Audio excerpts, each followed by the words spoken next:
Pumarada po ang daang-daang bata sa Maynila bilang bahagi ng pagdiriwang ng ika-30 anibersaryo ng Museo Pambata.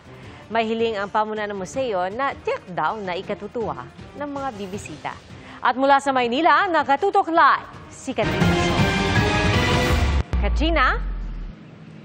Pia, daan-daang mga kabataan ang nakiisa sa ginanap dito sa lungsod ng Maynila na Paradang Pambata.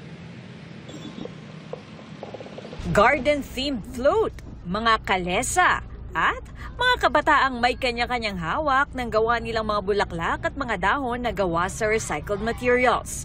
Ito ang makikita sa ginanap na Paradang Pambata na nagsimula sa National History Museum patungo sa Museong Pambata.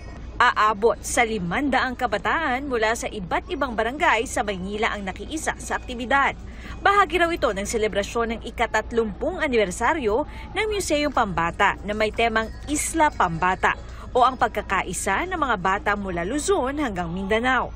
Layon din nilang maiparating sa publiko ang pagnanais ng mga kabataan na magkaroon ng hardin sa museo. It's all about coming together, children, and putting out there the need for a garden in Museo Pambata. So it's all about the flora and the fauna and trying to bring back nature into this space.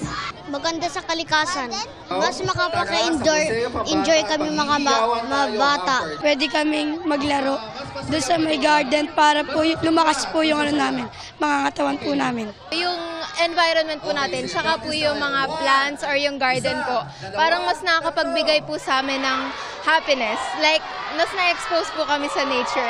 Napuno naman ang programa ng kantahan at sayawan.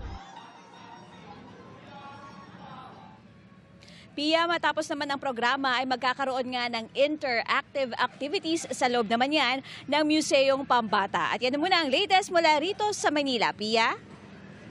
Maraming salamat, Katrina Son.